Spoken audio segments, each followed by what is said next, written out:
حضرت عبداللہ بن عمر رضی اللہ عنہ سے روایت ہے کہ حضور نبی اکرم صلی اللہ علیہ وسلم نے فرمایا، ایک مسلمان دوسرے مسلمان کا بھائی ہے، نہ وہ اس پر ظلم کرتا ہے اور نہ اسے بے یار و مددگار چھوڑتا ہے۔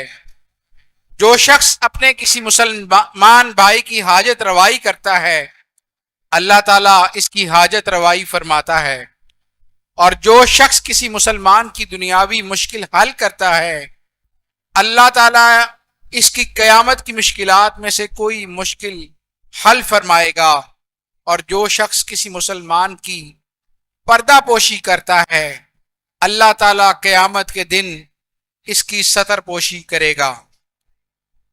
میں خطاب کے لیے دعوت دوں گا صد احترام جناب پروفیسر مفتی احسن اویس مصطفی صاحب کو، جو فاضل ہیں جامعہ منہاج القرآن سے۔ ان سے التماس کرتا ہوں کہ وہ آئیں اور اپنے مخصوص خطاب سے ہم کو نوازیں۔ نحمده ونصلي ونسلم على سيدنا ومولانا ومنجانا ومأوانا محمد نبي المكين حنين الكريم الرؤوف الرحيم، أما بعد فأعوذ بالله من الشيطان الرجيم، بسم الله الرحمن الرحيم۔ قال الله تبارك وتعالى في القرآن المجيد: فهل عصيتم إن توليتم أن تفسدوا في الأرض وتقطعوا أرحامكم أولئك الذين لعنهم الله فأصمهم وأعمى أبصارهم۔ وقال الله تبارك وتعالى في مقام آخر: وإنك لعلى خلق عظيم۔ صدق الله مولانا العظيم وصدق رسوله النبي الأمين الكريم۔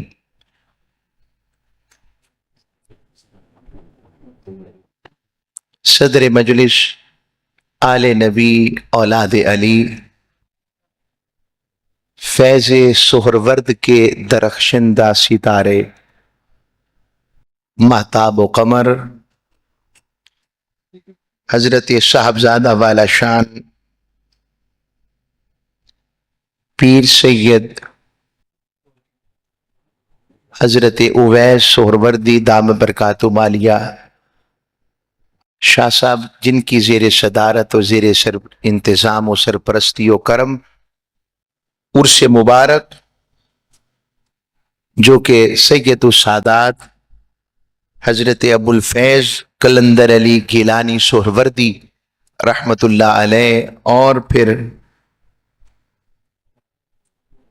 محبت و عشق کا اور پیکر پیر طریقت رہبر شریعت پیر سید شاہد رسول الگیلانی سہروردی رحمہ اللہ تعالی، آپ کی عرس مبارک کی تقریبات سعید، اور تقریب کیا ہوتی ہے؟ قریب کرنا، یہ تقرب سے نکلا ہے۔ ہمارے ہاں تقریب ہوتا ہے بیٹھا کے بیٹھ جانا، اصل میں یہ قربت پانے کے لمحے ہوتے ہیں۔ آواز اگر اور سادہ ہو جائے تو بہتر ہے، تاکہ ذرا سمجھ لگ جائے، ایکو ایفیکٹس بند ہو جائے۔ تو سادات اکرام کا جھرمٹ ہے، یہاں پر عاشقوں کا میلہ ہے، اور میں نے پچھلی دفعہ بھی عرض کیا تھا کہ سہروردیوں کا جو فیض و کرم کا سلسلہ ہے، جو کہ شیخ شہاب الدین سہروردی رحمت اللہ علیہ سے شروع ہوتا ہے، وہ سلسلہ کرم سندن اتنا پختہ ہے، سند علم میں بھی اتنا پختہ ہے کہ اس کی پختگی کا عالم اتنا سمجھ لیں کہ حضور غوث پاک رضی اللہ تعالیٰ عنہ کے حضرت شیخ شہاب الدین سہرورد ہم زمانہ ہے، ہم عصر ہیں، اور یوں کہوں گا آپ کے تلمیذ روحانی بھی ہیں۔ جب اپنی تعلیم اسناد علوم دینیہ مکمل کر لی نا، تو حضور غوث پاک کی بارگاہ میں ان کے ماموں جان لے کر گئے انہیں۔ تو حضور شیخ عبد القادر جیلانی غوث زماں تشریف فرما تھے، آپ ملے جب حضرت شیخ شہاب الدین سہروردی سے، تو پوچھا کہ بتائیں کون کون سے علوم پڑھے ہیں آپ نے؟ تو آپ نے کہا بتائیں کہ آپ نے علم الکلام میں کیا پڑھا ہے، علم البدیع میں کیا پڑھا ہے، علم اللغات میں کیا پڑھا ہے، علم الحدیث میں، اصول تفسیر میں، ساری معلومات لیتے رہے۔ معلومات جب لے لی تو پھر کہا میرے قریب آئیں۔ پھر حضور غوث پاک نے معانقہ کیا، معانقہ جب کیا اور پھر جا کر بیٹھ گئے۔ جب بیٹھ گئے تو اپنے ماموں جان سے عرض گزار ہوئے کہ ماموں جان قبلہ، لگتا ہے جتنا کچھ علم کی صورت میں مجھے میسر آیا تھا کچھ بھی نہیں رہا، سارا ہی شیخ حضور غوث پاک نے لے لیا ہے، خالی ہو گیا ہوں۔ حضور غوث پاک یہ بات سن لیا آپ نے، فرمایا نہیں شہاب الدین، جو آپ کے استعمال کا اور آپ کے لیے فائدہ مند نہیں تھا وہ لے لیا ہے، اور جو فائدہ مند ہے وہ دے دیا ہے۔ پتہ نہیں وہ برتن ظاہر کیسا ہوگا جس میں باطن کی غوث پاک سے یہ خیر پڑی ہوگی، ہم تو اندازہ لگا سکتے ہیں۔ اور پھر آپ کی معرکۃ الآراء تصنیف جو ہے، عوارف المعارف، یہ تصوف کا بنیادی امہات الکتب کا نچوڑ ہے، یہ خود امہات الکتب میں شامل ہے۔ میں تو کہتا ہوں اس کو سندن سبکن ہر جامعہ میں نافذ ہونا چاہیے کہ پڑھا جا سکے کہ عوارف المعارف کیا ہے۔ تو آج ان سہروردیوں کے تسلسل کے اس گھرانے میں آپ بیٹھے ہیں جو ایک جانب تو سہرورد کے فیض یافتہ ہیں اور دوسری جانب حضور غوث پاک کے خاندان والے ہیں۔ مجھے جو مضمون میسر آیا وقت کے اندر رہتے ہوئے، وہ مضمون ہے حقوق العباد کا۔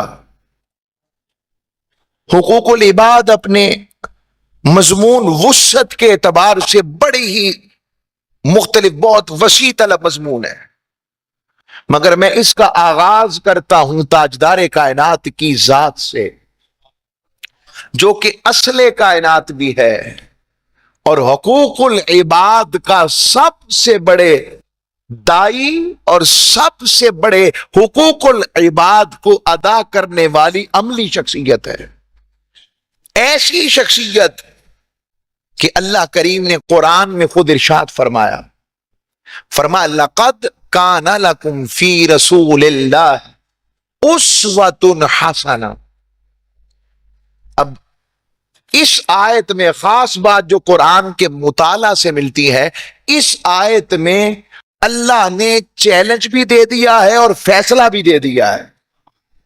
اب قیامت تک لوگوں نے آنا ہے، بڑے بڑے رائٹرز آئیں گے، بڑے بڑے ریفارمرز آئیں گے، بڑے بڑے انقلابی آئیں گے، مسلح آئیں گے، بڑے بڑے حسین لوگ آئیں گے، سیرت میں کردار میں جن کی کوٹیشنز ہوں گی، جن کی کام لکھے جائیں گے، جن کے کریکٹر کے اوپر بات ہوگی، ہر قسم کے لوگ، نقاد آئیں گے، کرٹکس آئیں گے، مگر اللہ نے فرمایا سن لو، خالق میں ہوں، مالک میں ہوں، اور میں کہتا ہوں لقد کان لکم، انسان تو ترقی، ٹیکنالوجی، رفتار، زمان، مقام میں جہاں بھی چلا جائے، مگر یاد رکھ اگر تجھے مجھ تک پہنچنے کا کوئی رستہ ملے گا، وہ رستہ ایک ہی ہے جو مدینے والی سرکار سے مجھ تک پہنچتا ہے، بس۔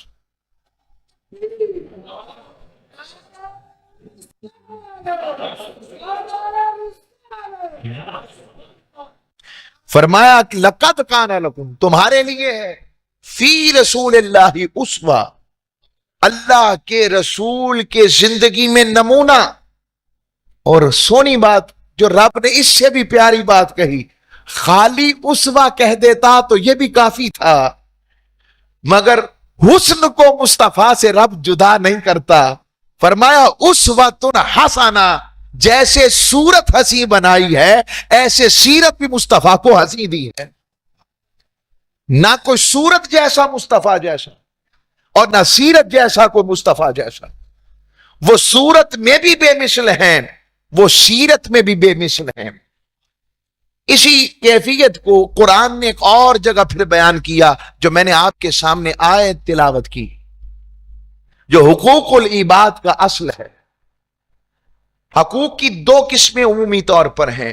ایک ہے حقوق اللہ، اللہ کے حقوق، نماز ادا کرنا، اس کی بندگی کرنا، اس کے احکام پر عمل کرنا، اس کا شکر بجا لانا، اس کی نعمتوں کا پر تشکر کا اظہار کرنا، اس کی بڑائی بیان کرنا، اس کی حمد کرنا، اس کی ثنا کرنا، اس کی تحیت اور خیر کے ذکر کرنا. یہ سارا ہم پر لازم ہے کیونکہ ہم مملوک ہیں، وہ مالک ہے، وہ معبود ہے، ہم عبد ہیں.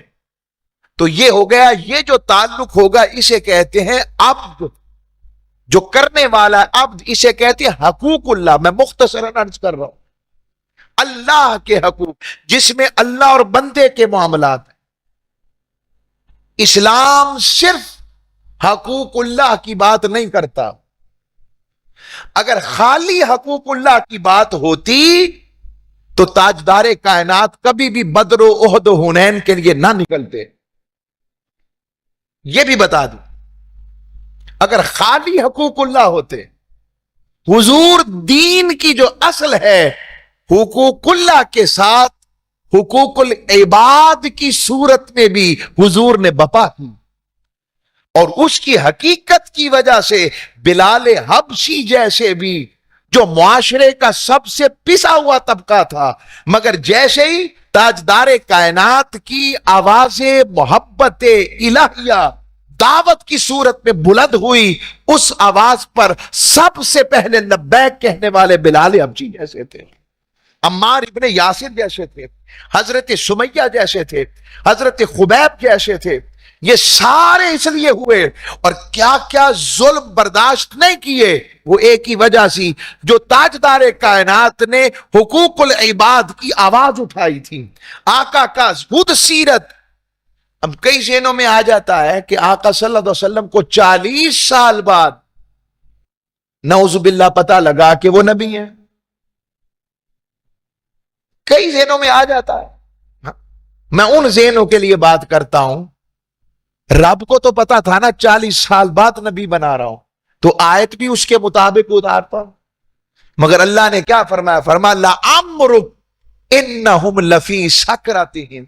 حبیب مجھے تو تیری ساری عمر کی قسم. کون سی عمر کی؟ ساری عمر کی قسم ہے. اب یہاں رب کہہ سکتا تھا لعمرک بعد بعث النبوہ. حبیب پہلی عمر کی نہیں کھاتا، اعلان نبوت کی بعد والی عمر کی قسم کھاتا ہوں. رب نے کہا نہیں سونیا، لعمرک مجھے اس عمر کی بھی قسم جب تو آمینہ کی گود میں آیا، اس عمر کی بھی قسم جب تو حلیمہ کی کٹیا میں جا کر اس کو محل بنا دیا. حبیب مجھے تیری ساری عمر کی قسم. اب یہاں نقطہ کیا دینا چاہتا ہوں، 40 سال اس لیے گزارے تاکہ لوگوں کو پر سند ہو جائے کہ خلق و اخلاق میں، صدق و امانت میں اور کوئی مصطفیٰ جیسا ہے ہی نہیں. اور یہ سند ہو جائے کہ 40 سال تک جس نے نہ کبھی کس بیانی کی، نہ کبھی بددیانتی کی طرف دیکھا، نہ کبھی کسی اور خرابی کی طرف تکا، کرنا تو دور کی بات ہے، تکا بھی نہیں. وہ 40 سال بعد جب اللہ کا پیغام لے کر آئے گا، کوئی یہ نہیں کہے گا کہ یہ نیا آیا ہے، ہر کوئی کہے گا ہم ہی میں 40 سال گزارے ہیں اور ان کی زندگی عبارتی سچائی کے ساتھ، خلق کے ساتھ، اخلاق کے ساتھ ہے. جو مصطفیٰ کہتے ہیں سچ کہتے ہیں. اور اس کا اظہار اللہ رب العزت نے قرآن مجید فرقان حمید میں محبوب کے ایک اور مقام کو اس طرح سے بپا کیا، فرمایا وَإِنَّكَ لَعَلَىٰ خُلُقٍ عَظِيمٍ۔ خلق کہتے ہیں اصل میں ایسی عادت کو جس کو آپ بے تکلفی سے کرتے ہیں۔ مثلا آنکھ جھپکتے ہیں تو بے تکلف آنا، کان سنتے ہیں تو تکلف کے بغیر، زبان چکھتی ہے تو تکلف کے بغیر۔ اللہ نے فرمایا وَإِنَّكَ، اور حبیب بے شک آپ کو، لَعَلَىٰ خُلُقٍ عظیم، ہم نے آپ کو خلق عظیم والا نہیں بلکہ آپ کو خلق عظیم پر فائز کر دیا ہے۔ اور اس کا معنی یہ ہے کہ حبیب بے شک آپ خلق عظیم کے مالک ہیں۔ اور اللہ نے کتنا خلق عظیم کیا، میں اس کا ایک استعارہ دے دیتا ہوں آپ کو۔ مثلا ہم سٹیج والے اس وقت بیٹھے ہیں تو ایک انداز محبت ہے، ممبر بچھا کر شیخ کے لیے، گفتگو کے لیے، مہمانوں کے لیے، اور نمایاں تاکہ گفتگو سننا آسان ہو سکے اور شیخ کی زیارت ہو، سادات محبت والے بیٹھے۔ اب فی الحال وقتی بتاتا ہوں، سٹیج والے اوپر ہیں اور آپ نیچے ہیں۔ اب اس سے اوپر اگر کوئی مینار پر چلا جائے تو ہم نیچے رہ جائیں گے، سٹیج والے اور مینار والے اوپر ہو جائیں گے۔ اب مسجد کو کوئی مینار پر چل جائے تو مینار والے اوپر اور وہ جو نیچے منزل پر ہوگا وہ نیچے ہو جائے۔ مثال دے رہا ہوں۔ اسی طرح کوئی شاہی مسجد کے، بادشاہ مسجد کے مینار پر چلا جائے تو یہ مینار نیچے، وہ اوپر، اور کوئی مینار پاکستان تو وہ اوپر۔ کوئی وہ دبئی کے اندر جو ٹاور ہے، کیا کہتے ہیں اس کو، برج خلیفہ جی، اس برج خلیفہ کے ٹاور پہ چلا جائے تو وہ اوپر اور وہ مینار پاکستان نیچے۔ اور کوئی مکہ ٹاور چلا جائے تو مکہ ٹاور اوپر اور برج خلیفہ نیچے۔ اب کوئی نہ کوئی اونچ نیچ ہے، نیچے والا اوپر دیکھے گا تو اوپر نظر آئے گا۔ اب میں نے یہ ساری بات کیوں کی، وہ اِنَّكَ لَعَلَىٰ کو سمجھیں۔ اب اللہ سے تو بڑا کوئی نہیں، اللہ سے تو بلند کوئی نہیں، اور جب وہ بلندی والا کہے کہ حبیب ہم نے آپ کو خلق عظیم پر فائز کر دیا ہے، اس کی بلندیوں کا عالم کیا ہوگا جسے وہ علی العظیم بلند کرتے اور خلق عظیم والا بنا دے۔ اس کی بلندیوں کو کون پہنچ سکے اور کون سمجھ سکے کہ کتنا بلند کیا ہے؟ اوروں کو خلق کے ذریعے شان ملتی ہے، اور یہاں رب کہہ رہا لَعَلَىٰ خُلُقٍ عظیم، حبیب میں نے تجھے خلق عظیم کا مالک بنا دیا۔ یہاں خلق خود ہاتھ باندھ کر کھڑے ہیں کہ مصطفیٰ جسے چاہے وہ خلق ہو جائے۔ یہ فرق ہے اوروں میں اور آقا کے خلق عظیم میں۔ اب اس خلق عظیم والے کی اپنی سیرت میں حقوق العباد کا عالم دیکھیں۔ میں آپ کو چند مثالیں پیش کر دیتا ہوں۔ تاجدار کائنات صلی اللہ علیہ وآلہ وسلم، آپ بطور شوہر کیسے ہیں؟ بطور شوہر حضرت خدیجۃ الکبریٰ با وفا ملکۃ العرب، حضور سے ایسی وفا نبھانے والی جن کی وفا کا یہ عالم آقا صلی اللہ علیہ وآلہ وسلم پہلی وحی سے واپس پلٹے اور حضور اکرم صلی اللہ علیہ وآلہ وسلم پر کیفیت کرم ہے۔ رب کے نور و کرم کا جو انزال عرصے بعد ہوا تھا، کچھ اس کو اور معنی میں لیتے ہیں، ہم اسے کیفیت کرم سمجھتے ہیں۔ جب یہ منظر دیکھا کہ میرے محبوب کچھ اس حوالے سے اضطراب میں ایسے لگ رہا ہے، حالانکہ حضور اس سے پاک ہیں، تو سیدہ خدیجۃ الکبریٰ کیا فرماتی ہیں؟ میں آپ سے پوچھتا ہوں، اور سچی بات ہے، اتنا مشکل دوست تعریف کرے تو کوئی بڑی بات نہیں، رشتہ دار تعریف کرے تو کوئی بڑی بات نہیں، مگر سچ بتائیں اگر بیوی تعریف کرے آسان بات ہے؟ میں سچ بات بولتا ہوں، بیوی کا تعریف کرنا سب سے مشکل ہے۔ تاجدار کائنات کی سیرت کیسی ہوگی کہ بیویاں بھی محبوب کے قصیدے لکھتی ہیں، تاجدار کائنات کی نعتیں لکھتی ہیں اور محبوب کے لیے ان کی شانوں کا اظہار کرتی ہیں۔ سیدہ خدیجہ فرماتی ہیں میرے سرتاج آپ گھبرائیں نہیں، آپ مسکینوں اور غریبوں پر شفقت والے، آپ یتیموں پر ہاتھ رکھنے والے، آپ کمزوروں کی مدد کرنے والے، آپ کو آپ کا رب کبھی نہیں چھوڑے گا۔ یہ جملہ کہا، اللہ نے سورہ والضحیٰ میں یہی آیتیں اتار دی۔ ما ودعک ربک وما قلی، حبیب جب سے تیرے رب نے تجھے اپنا محبوب بنایا، نہ کبھی تجھ سے ناراض ہوا نہ کبھی تجھے جھڑکا ہے۔ وہ جملہ بنا دیا۔ اور حضور کی ان سے وفائیں کیسی؟ آقا صلی اللہ علیہ وسلم اپنے وصال اقدس ظاہری کے وقت تک جب گھر میں کچھ کھانا پکتا تو حضرت خدیجہ الکبریٰ کی سہیلیوں کو جو حیات ہوتی ان کو سب سے پہلے بھجواتے۔ ایک دن حضرت عائشہ صدیقہ خود بول اٹھی اور عرض کی یا رسول اللہ آپ کیا ہر وقت ان مائی صاحبہ کا ذکر کرتے رہتے ہیں، آخری عمر میں دانت گرنے کی وجہ سے جن کے لال لال مسوڑے بھی نظر آتے تھے؟ تاجدار کائنات جلال میں آ گئے، فرمایا عائشہ آج تو کہا ہے آئندہ نہ کہنا۔ جب لوگوں نے مجھ محمد کا انکار کیا، وہ عائشہ خدیجہ ہی تھی جو سب سے پہلے مجھ پر ایمان لائیں۔ کیا منظر ہوگا جب لوگوں نے اپنا مال روکا۔ تاریخ پڑھیں آپ، سیدہ خدیجہ کے پاس 40,000 درہم و دینار تھا، یہ کروڑوں روپیہ بنتا ہے آج کا۔ اور آپ پتہ کیسے معاف کرتی تھی؟ آپ کہتی میں تمہارا قرضہ معاف کر دوں گی جس سے قرضہ لینا ہوتا، جو بزنس ڈیپت ہوتا کسی پر، کہتی بس تم میرے محبوب پر ایمان لے آؤ، خدیجہ تمہارا قرضہ معاف کرتی ہے۔ اس طرح دین اسلام کی خدمت کی۔ اور پھر آقا کو حضور نے فرمایا جب لوگوں نے اپنا مال روکا، خدیجہ نے اپنا سارا مال میرے قدموں پر نچھاور کر دیا۔ جب اللہ نے مجھے خدیجہ سے ساری اولاد سوائے حضرت ابراہیم علیہ السلام کے ساری اولاد ان سے عطا فرمائی، اور اللہ نے انہیں جنت میں وہ محل دیا ہے جس میں نہ شور ہے اور نہ کسی قسم کی تنگی ہے۔ اور حضرت خدیجہ الکبریٰ وہ ہیں جن کا مقام یہ ہے کہ حضور ایک دن آ رہے ہیں تو حضور نے فرمایا خدیجہ جبریل آئے ہیں اور آپ کو سلام پیش کر رہے ہیں۔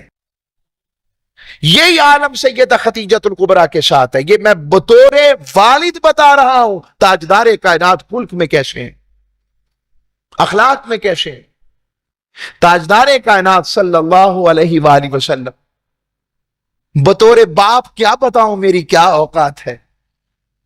جس بیٹی کو جس دور میں زندہ دفن کر دیا جاتا، اور قرآن کہتا ہے بیٹیوں کی پیدائش کے اوپر ان کی جبینیں جھک جاتی ہیں، گردنیں جھک جاتی ہیں، چہرے جھک جاتے ہیں، اور جب کوئی پوچھتا ہے تو بڑے ہی غسیلے اور بڑے ہی افسوس والے لہجے سے کہتے ہیں بیٹی ہوئی ہے۔ یہ قرآن ہے جس دور میں حضرت دحیہ کلبی نے اپنی بیٹی کو زندہ دفن کرنے کا واقعہ سنا رہے ہیں، اور دوسری جانب تاجدار کائنات کی آنکھوں سے آنسو نہیں رک رہے، اور حضور کہتے دحیہ بس کر دو، آگے سن نہیں سکتا، بس کر دو۔ اس دور میں جب بیٹیوں کو برکت سے عاری سمجھا جا رہا ہے اور بیٹیوں کو زندہ دفن کیا جا رہا ہے، تاجدار کائنات صلی اللہ علیہ وسلم اس دور میں ان کی بیٹی سیدہ فاطمہ زہرا آئیں تو اپنی جگہ پر کھڑے ہو کر ان کا استقبال فرمائیں، اپنی جگہ پر بٹھائیں۔ سیدہ زینب تاجدار کائنات کی بیٹی ہیں، بدر میں ان کے شوہر کافروں کی طرف سے قیدی ہو کر آئے، فدیہ مانگا تو سیدہ زینب نے ایک ہار تھا جو سیدہ خدیجہ الکبریٰ نے دیا تھا انہیں، وہ ہار بیچ دیا. اور جب حضور نے وہ ہار دیکھا، میں ماری جاؤں، کوئی اپنی بیویوں سے ایسا بھی کرتا ہے جیسے حضور کرتے ہیں؟ حضور نے ہار دیکھا تو صحابہ سے کہا، صحابہ اگر میں کچھ کہوں کہ یہ ہار زینب کو واپس کر دو، یہ میری ختیجہ کی نشانی ہے. یہ میں اخلاق و آداب و ابد انسانیت کے اندر بتا رہا ہوں آپ کو ساری. اور تاجدار کائنات صلی اللہ علیہ وسلم کی بارگاہ میں انداز رشتہ داری جیسا حضور کا انداز تھا کسی کا نہیں. میں اگر آپ سے پوچھوں، جو میرے بزرگ سمجھیں کہ جن کی عمریں اس وقت 50-60 سے اوپر ہو گئیں، میں سچ پوچھوں، جو محبتیں رشتوں میں آج سے 30-40 سال پہلے تھی وہ آج رہی ہیں؟ بولیے. کمزور ہو گئی ہیں. میں اس کی گواہی دیتا ہوں. یہ شکر ادا کریں کہ ابھی بھی سودا ایسے آستانوں سے یہاں ایسا مل رہا ہے جو صرف آخرت نہیں، دنیا کو بھی اللہ اور اس کے رسول کے مطابق آپ کی زندگی کو گزارنے کے لیے تعلیمات عطا کر رہے ہیں. اپنے پیر خانے سے اس سلسلے میں یہ اتنا بڑا کام ہے، آج کے دور میں اتنا بڑا کام ہے، یہ آسان نہیں ہے، یہ آسان نہیں. اور آج کا جو ٹاپک میں خاص طور پہ رکھنا چاہتا ہوں وہ آقا علیہ الصلوۃ والسلام کی بارگاہ سے جوڑ کر، وہ ہے صلہ رحمی. ہمارے معاشرے میں رشتوں کی قدریں ختم ہو رہی ہیں. ہمارا فیملی سسٹم کولیپس کرتا جا رہا ہے. بھائیوں بہنوں، وہ ایک ہی برتن میں ایک ہی جگہ ایک اکٹھے ہو کر کھانے والے، ایسا وقت آ گیا ہے مفاد دنیا کا کہ ہم نے ایک دوسرے کی طرف دیکھنا ہی منع ہو گئے ہیں. اس کی وجہ کوئی بھی ہو، مگر اس کی سب سے بڑی وجہ یہ ہے ہم تعلیمات مصطفیٰ اور ذات مصطفیٰ سے جدا ہو گئے ہیں، یا کم از کم ہمارا تعلق کمزور ضرور ہو گیا ہے. اور جو قطع رحمی اور صلہ رحمی کیا ہے، میں اس کی مثال دیا کرتا ہوں اور وہ عرض کرتا ہوں کہ جس طرح انسان اگر اپنی مرضی سے اپنی جان لے لے تو اسے کیا کہتے ہیں؟ خودکشی. تو خودکشی اسلام میں جائز ہے یا حرام ہے؟ آپ کو پتا ہے اس کی کتنا بڑا بھیانک اس کا انجام ہے؟ اللہ دوزخ میں اسی طرح اس کو گراتا رہے گا، زہر پلاتا رہے گا. جہاں جیسے جیسے اس نے خودکشی کی ہوگی وہاں موت نہیں ہے، اذیت ختم ہی نہیں ہوگی. مرے گا، گرے گا، پھر واپس، پھر گرے گا، پھر واپس. اتنا بڑا اس کا گناہ ہے. تو اس کی وجہ کیا ہے؟ وجہ یہ کہ بندے، یہ جان تو میں نے دی تھی، یہ میری امانت تھی، تو نے اس میں اپنی مرضی کا دخل کیوں دیا؟ اسے ختم کیوں کیا؟ اس لیے اس کی سزا یہ ہے. اسی طرح ہم جن خاندانوں میں، جن رشتوں میں پیدا ہوئے ہیں، وہ اپنی مرضی سے نہیں ہوئے، وہ رب کی مرضی سے ہوئے ہیں. اس لیے ان رشتوں کو نبھانا بھی قرآن کا حکم بھی ہے اور مصطفیٰ کا حکم بھی ہے. یہ ہمارے ہاں یہ جو انداز ہے، وہ پنجابی میں جملہ بول دیتا ہوں ادب کے ساتھ، وہ جو کہتے ہیں ہمارا مرنا جینا آپ سے ختم. یہ جملہ اسلام میں حرام ہے، جیسے شراب حرام ہے، جیسے جوا حرام ہے. یہ گناہ کبیرہ ہے. میں اتنی بڑی بات کہہ رہا ہوں، قیامت کے دن ان رحم کے رشتوں کے بارے میں سوال پوچھا جائے گا. بتاؤ میں نے تمہیں جن خاندانوں میں بھیجا تمہارا اخلاق کیسا رہا؟ میں یہاں ایک اور قرآن کی آیت آپ کے سامنے پیش کرتا ہوں. قرآن مجید فرقان حمید سورہ محمد، اللہ نے فرمایا فَهَلْ عَصَيْتُمْ إِن تَوَلَّيْتُمْ أَن تُفْسِدُوا فِي الْأَرْضِ وَتُقَطِّعُوا أَرْحَامَكُمْ. فرمایا تم سے کیا توقع یہی ہے، اگر تمہیں دولت مل جائے، پیسہ مل جائے، حتیٰ کہ حکومت حاصل ہو جائے تو تم زمین میں فساد بپا کرو گے.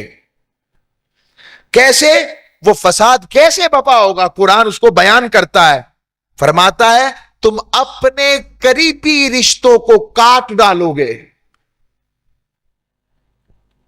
پیسہ آ جائے، اچھی پوسٹ مل جائے، اللہ رب العزت ہمیں آسانیاں فراہم کر دے آسائش زندگی میں، اور اس کے نتیجے میں اپنے غریب رشتہ داروں کو بھول جائیں کہ ہمارا ان سے کوئی تعلق نہیں. اب اس کا اصل سنیں. ایسے لوگوں کے لیے قرآن کیا کہتا ہے؟ فرماتا ہے فَهَلْ عَصَيْتُمْ إِن تَوَلَّيْتُمْ اور أَن تُفْسِدُوا فِي الْأَرْضِ وَتُقَطِّعُوا أَرْحَامَكُمْ أُولَئِكَ الَّذِينَ لَعَنَهُمُ اللَّهُ. ایسے لوگ جو اللہ کے رشتوں کو کاٹتے ہیں، توڑتے ہیں. خدا کی قسم میں کوئی تشریح نہیں کر رہا. اولئک الذین لعنہم اللہ، اللہ کہتا ہے ان پر اللہ کی لعنت ہے. میں یہ سہروردیوں کی خانقاہ مقدس اس مسجد میں بیٹھ کر آپ کو قرآن کی بات، حقوق العباد کی صورتیں بتا رہا ہوں. بتائیں ہمارا معاشرہ پھر کتنا دور چلا گیا ہے اسلام کی اصل سے. اور آگے فرمایا فَأَصَمَّهُمْ وَأَعْمَى أَبْصَارَهُمْ، ان کو بہرا کر دیا ہے، ان کی آنکھوں کو اندھا کر دیا ہے. یہ قرآن ہے. اور تاجدار کائنات صلی اللہ علیہ وسلم کی احادیث میں آتا ہے اللہ نے جب انسان کو تخلیق کرنا چاہا تو رحم اللہ کے عرش سے جڑ گیا. رحم. اور اللہ سے عرض کی، اللہ نے کہا رحم تو کیا چاہتا ہے؟ تو کیا چاہتا ہے؟ فرمایا مولا میں چاہتا ہوں جو مجھے جوڑ کے رکھے تو اسے جوڑ کے رکھ، اور جو مجھے کاٹ دے تو اسے کاٹ دو. یہ تاجدار کائنات کے فرامین سنا رہا ہوں. حضور نے فرمایا کہ یاد رکھو قطع رحمی کرنے والا، رشتوں کو کاٹنے والا، خونی رشتوں کو ختم کرنے والا، دنیا کے اندر ان کو ختم کرنے والا، کاٹنے والا جنت میں نہیں جائے گا. آج ہمارا معاشرہ تعلیمات مصطفیٰ اور صوفیاء کے ہاں دو چیزیں تو خاص ہوتی ہیں. ایک، لوگوں سے پیار اور اخلاق کا تعلق نہیں توڑتے، اس پر زور دیتے ہیں. اور دوسرا، اللہ کے ساتھ صفائی اور اخلاص کے ساتھ تعلق بنانے پر زور دیتے ہیں. اور تیسرا، ذات بالرسالت کے ساتھ تعلق کو جوڑتے ہیں. ہمارا معاشرہ ان چیزوں سے دور ہے. آج قطع رحمی آقا صلی اللہ علیہ وسلم کی مجلس بیٹھی ہے. حضور نے کیا فرمایا؟ یہ جملہ بہت دور تک لے کے جاتا ہے. حضور نے فرمایا وہ میری مجلس سے اٹھ جائے جو اپنے رشتہ داروں سے ناراض ہے. یہ حدیث بتاتی ہے تاجدار کائنات کو رشتے کاٹنے والا پسند نہیں ہے. ایک صحابی چپکے سے اٹھے، اپنی خالہ کے گھر گئے. خالہ کا دروازہ کھٹکھٹایا. خالہ نے پوچھا کون آیا ہے؟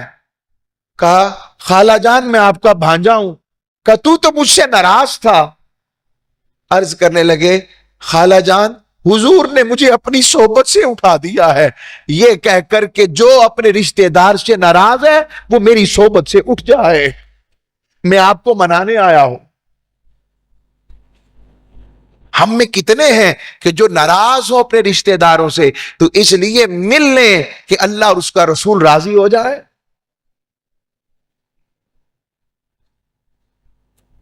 اور تاجدار 6 منٹ باقی ہیں میرے پاس. اور تاجدار کائنات صلی اللہ علیہ وسلم کے پاس ایک شخص آئے. عرض کی یا رسول اللہ میرے ساتھ عجیب ماجرا ہے، میں اپنے رشتہ داروں سے تعلق جوڑتا ہوں وہ مجھ سے توڑتے ہیں، میں دیتا ہوں وہ روکتے ہیں.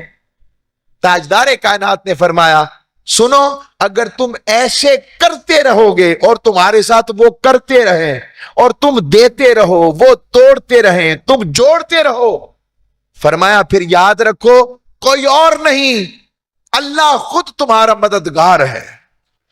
واہ جی واہ واہ. یہ آقا کی حدیث سنا رہا ہوں. تاجدار کائنات صلی اللہ علیہ وسلم کا فرمان ہے.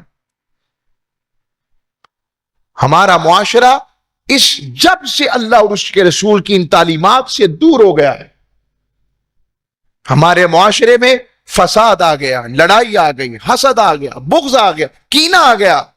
آج کسی کو پرواہ نہیں کہ وہ اپنے چارپائی کے گاہک اکٹھے کرے. چارپائی کے گاہک سمجھتے ہیں؟ چارپائی کے گاہک وہ ہوتے ہیں جب میت اٹھتی ہے تو رشتہ دار، قریبی، پیارے کہتے ہیں، ہمسائے کہتے ہیں بندہ اچھا تھا اور گواہی دیتے ہیں. یہ وہ چارپائی کے گاہک ہوتے ہیں. جب وہ یہ گواہی دیتے ہیں، رب عرشوں پر کہتا ہے خبردار، اس کا کوئی حساب نہیں ہوگا. لوگوں نے اچھا کہہ دیا، میرے نزدیک اور اچھا ہے، بات ختم. تاجدار کائنات سے بڑھ کر صلہ رحمی والا کون ہوگا؟ فتح مکہ کا موقع ہے. بلال حبشی کی چیخیں حضور بھولے تو نہیں تھے. حضرت سمیہ کا خون حضور کو بھولا تو نہیں تھا. احد کے میدان میں حضرت امیر حمزہ کی شہادت حضور کو بھولی تو نہیں تھی. کون سی وہ مشکلات نہیں آئیں؟ 3 سال شیب ابی طالب بھولا تو نہیں تھا. تاجدار کائنات پر اونٹوں کی اوجڑیاں لاتی گئیں، حضور بھولے تو نہیں تھے. مگر وہیں فتح مکہ کے موقع پر سامنے کھڑے اور حضور پوچھ رہے بتاؤ میں تمہارے ساتھ کیا سلوک کروں، اور وہ شرمندہ کھڑے ہیں. اور اتنے میں حضور کہتے ہیں لا تثریب علیکم الیوم انتم طلقاء، جاؤ تم پر کوئی گرفت نہیں، میں تم سب کو آزاد کرتا ہوں. کیسا مقام خلق ہے، یہ مقام اخلاق ہے تاجدار کائنات کا، صلہ رحمی کا انداز ہے. اور اختتام کے اوپر صلہ رحمی کا میں ایک واقعہ مجھے پسند ہے جو محبت کا ہے. یعنی صلہ رحمی تو رشتہ داروں میں، بہن بھائیوں میں، ننیال میں، ددیال میں، یہ سارے رشتے ہیں. تاجدار کائنات اپنی قبیلہ بنو حوازن، آپ 10 دن تک حضور باہر غزوہ کر کے بیٹھے رہے. عمومی طور پر نہیں بیٹھتے تھے. تو کچھ لوگ آئے حضور کی بارگاہ میں، حاضر ہوئے. صحابہ بھی چاہتے یا رسول اللہ، ان میں سے کچھ لوگ کہتے ہیں یہ آپ کے ننیال، یہ آپ کے رشتہ دار ہیں، اور ان میں ایک خاتون کہتی ہے وہ آپ کی بہن ہے. خبردار مجھے ہاتھ لگایا کسی نے. حضور نے کہا بلاؤ انہیں، کون ہے؟ جب تاجدار کائنات کے قریب آئیں تو حضور نے پوچھا کون ہے آپ؟ کہا حضور میں آپ کی رضائی بہن شیمہ ہوں. حضور میں نے اپنے ہاتھوں میں آپ سے کھلایا ہے آپ کو. حضور نے پوچھا نشانی کیا ہے؟ انہوں نے نشانی دکھائی. آقا کریم علیہ السلام کی آنکھوں میں آنسو آ گئے کہ تم شیمہ ہو، کیا چاہتی ہو، کیا چاہتی ہو؟ حضور یہ سارا میرا خاندان ہے، آپ میری وجہ سے ان سب کو آزاد نہیں کر دیتے؟ حضور نے کہا جاؤ، میں نے تمہاری سارے قیدیوں کو آزاد کیا. یہ میں صلہ رحمی کا عالم بتا رہا ہوں. اور بلال حبشی اور حضرت ابو ذر غفاری دونوں عاشق ہیں. ان میں نہ کسی بات پہ کوئی تھوڑا سا مسئلہ ہو گیا، تھوڑی سی تلخی ہو گئی. تلخی ہوئی تو حضرت بلال حبشی کو ابو ذر غفاری نے کہا ان کی نسل کے حوالے سے، ان کے دل کو دکھ ہوا. حالانکہ حبشن کے بیٹے تھے، غلط تو نہیں تھا. وہ حضور کی بارگاہ میں گئے، یا رسول اللہ مجھے ابو ذر غفاری نے یہ کہا ہے، میرا بڑا دل دکھی ہے. اللہ کے رسول صلی اللہ علیہ وسلم نے حضرت ابو ذر غفاری کو بلایا. ابو ذر تجھے نہیں پتا میں بلال سے کتنا پیار کرتا ہوں؟ تیرے اس جملے سے میرے بلال کا دل دکھ گیا ہے، جاؤ اسے مناؤ. حضرت ابو ذر غفاری روتے رہے اور کہتے ہیں ابو ذر ساری عبادتیں ضائع ہو گئی، حضور ناراض ہو گئے. اور وہ بلال حبشی کے دروازے پر گئے. ابو ذر غفاری خود سردار آدمی تھے اور بلال حبشی آزاد کردہ غلام تھے.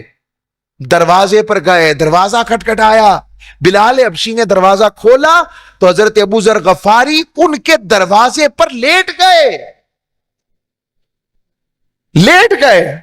اور کہا بلال جب تک معاف نہیں کرو گے میں جاؤں گا نہیں، حضور ناراض ہو گئے مجھ سے۔ ہمیں کتنی فکر ہے کہ حضور ہم سے راضی ہیں یا ناراض ہیں۔ بس اختتام کر رہا ہوں اس بات پر، اسی جملے میں بلال حبشی رضی اللہ تعالیٰ عنہ کہنے لگے بھائی میں نے معاف کیا، میں نے معاف کیا۔ وہ ایک ہی بات کہتے کہ اس طرح کرو، اپنا پیر میرے منہ پہ رگڑو، رخسار پہ رگڑو، میرے نفس نے مجھے یہاں تک پہنچا دیا ہے۔ اور جب تک انہوں نے کیا نہیں وہ اٹھے نہیں۔ ہم کتنے ہیں جو اللہ رسول کی خاطر ایک دوسرے کو معاف کرتے ہیں؟ یہ اس در کا پیغام ہے جہاں سے میں آیا۔ یہ حقوق العباد کی اصل ہے، جتنی محبت پھیلا سکو کم ہے، جتنی آقا کی بارگاہ کی خیر پا سکو کم ہے۔ یہی سہروردیوں کا پیغام ہے، اسی کو وردی ملے گی، اور وہی سہروردی ہونا چاہیے جس کی زندگی سے خوشبو مصطفیٰ اور اپنے مرشد کے اخلاق کی حقیقت نظر آئے۔ اللہ ہم سب کا حامی و ناصر ہو۔ وما علیہ الا البلاغ۔ سبحان اللہ۔